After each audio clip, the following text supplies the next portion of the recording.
After that, Delius began training in the martial arts, with Master Boa as his instructor.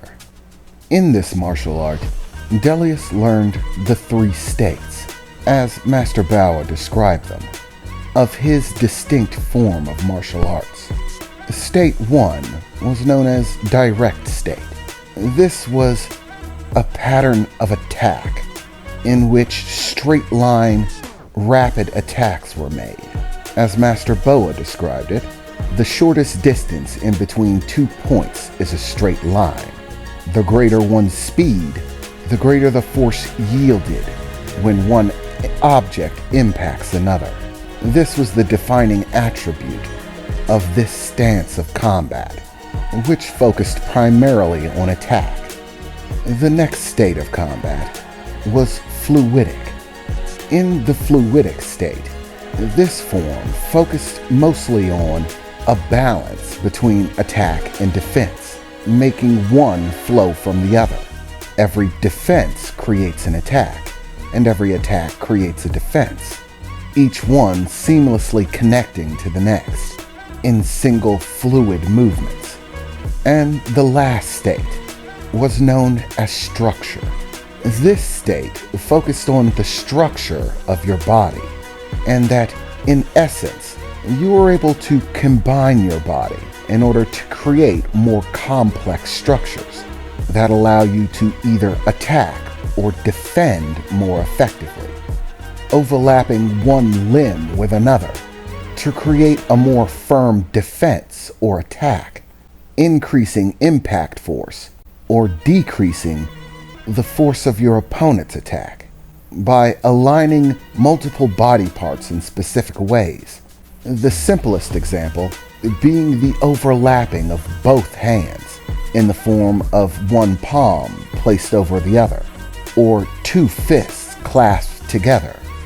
Together, Delius and Master Boa intricately went over all of these aspects and more, spending nearly a month training Delius in his martial art until he had mastered all three, which was an astonishing feat for any normal person. However, Delius's previous experience with conflict and fighting, as well as his extraordinary abilities, all lent themselves to mastering this form of martial arts at a massively accelerated rate. By the end, even Master Boa had to admit that his mastery was in fact complete. By the last week of the month, having nothing more to show him in form of the actual physical motions, movements, and use of the techniques. Instead, Master Boa told Delius to reflect inwards as they began training in the art of meditation, to focus one's mind in order to align it with the body. And after the month was complete, Master Boa left with a smile on his face, happy with the knowledge that he had passed on his martial arts skill to what he considered to be a more than worthy successor. It had been almost a week since Master Boa had left, leaving Delius with some training regimens, what were akin to games, but were in actuality aspects of mastering the specific form of martial arts. Delius had already mastered them, but would often play these games simply to pass the time, whilst doing other things, which was an exceptionally easy task for him. He was actually in the middle of having a conversation with Asa when a frantic young researcher burst into the room. "Miss Asa! Miss Asa!" he shouted frantically, carrying a device in his hand. As he entered the room, he almost tripped himself, scrambling over himself to catch the device before he dropped it. Faisal, what is it? What are you all so worked up about?" "Miss Asa, you're not gonna believe this." What is it? It better be something good, with how worked up you are." "Oh, it's good.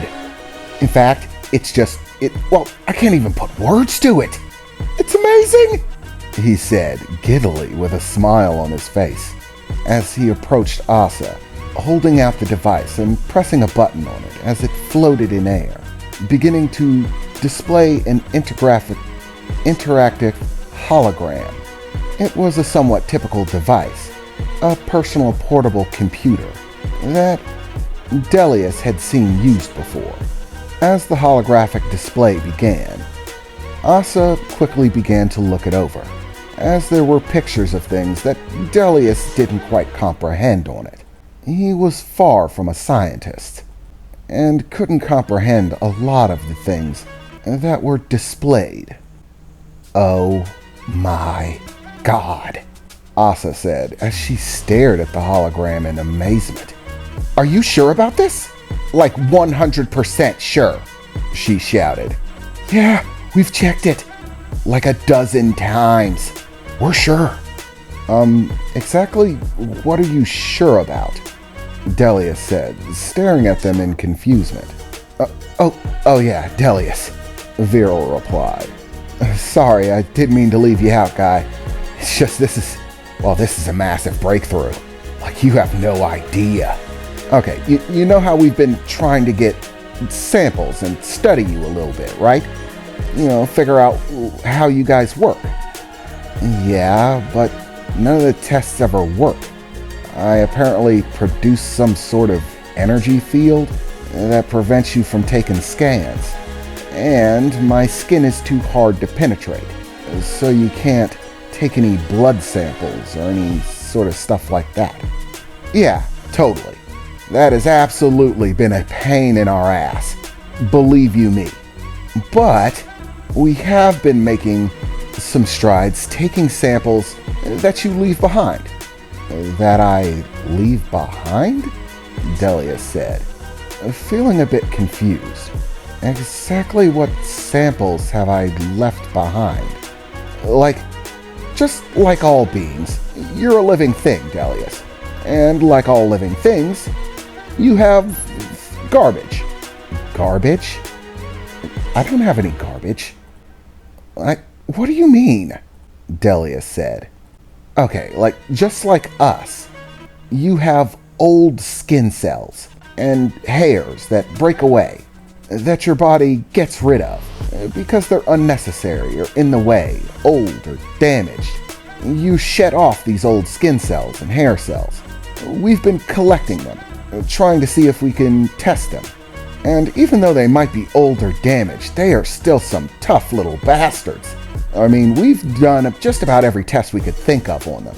We've subjected them to radiation, intense heat, lasers, you name it. And we found out that basically every cell in your body actually exudes the same energy that your whole physical body does together, just on a much smaller scale. But that's where we were able to work our way in.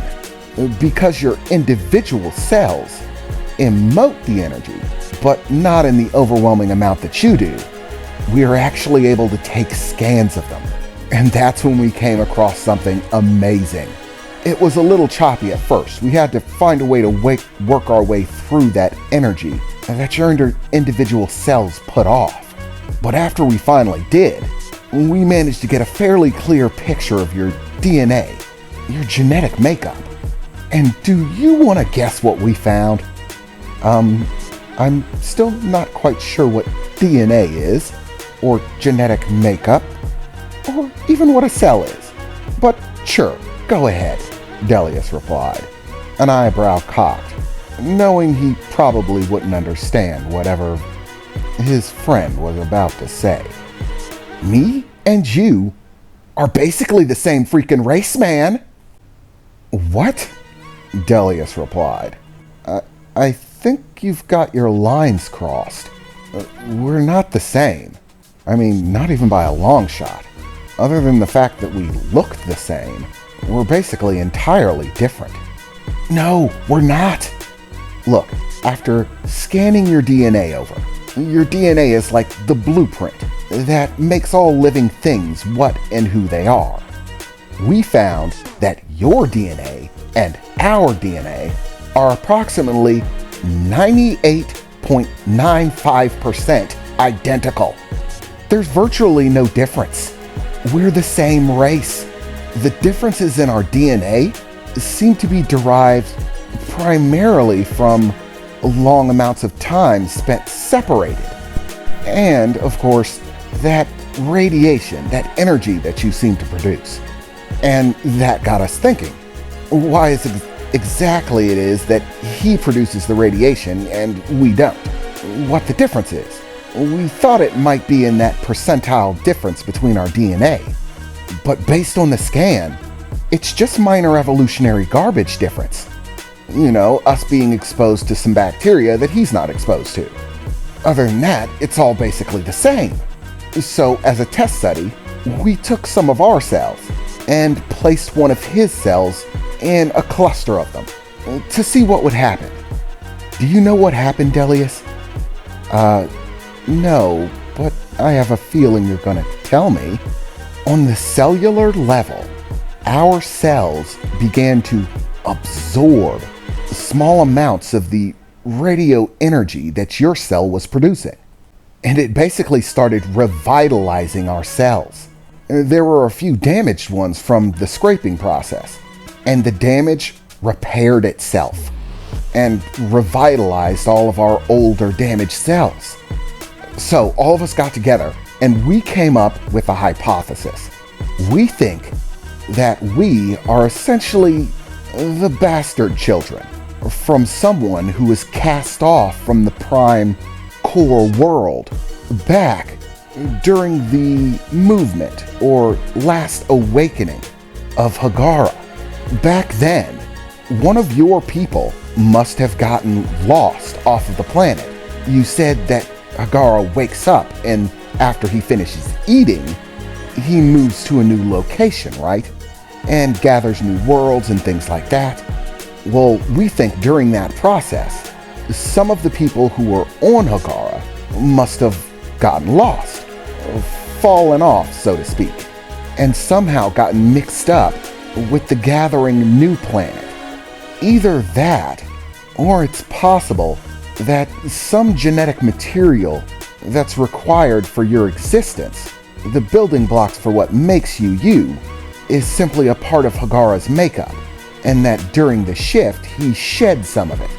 That, once again, got mixed up with the creation of a new world. And thus, once that new world started to develop, on a much faster timeline, once again, your race became the most dominant one on that planet. Us, man! We took basically an identical evolutionary path, with the only difference being the location that we developed on. I think it's Hagara himself who produces the radiation or energy that makes the beings that exist on him capable of withstanding the enormous and, quite frankly, frightening forces that exist there. That's why our races look so much alike. I mean, aside from the hair color, we're basically identical. I mean, you're a bit more picturesque than us. I mean, we've got some fatties and stuff. You know, our facial structure isn't quite as nice as you guys' are. You guys are really more of a picturesque version of us, without all the minor flaws, and the metallic hair. But other than that, we look the same. And it's because we are the same. I think if we were able to produce whatever that form of radiation is that Hagara seems to produce, and expose our people to it, it would actually make us stronger. We would begin to develop abilities and strengths, just like Delius and the rest of his people. Not to the same extent, of course. He's been exposed to it for generations, and in absolutely massive quantities. So much so that his body produces it on its own. But small doses of it might actually have beneficial effects to us. And they'd be completely non-harmful, since our bodies are originally from Hagara, or at least the genetic template is. We have a natural ability to absorb it. We just haven't been exposed to it for, a few billion, trillion years. But it's still there. he said, excitedly, giddily. And still, Delius understood next to none of it.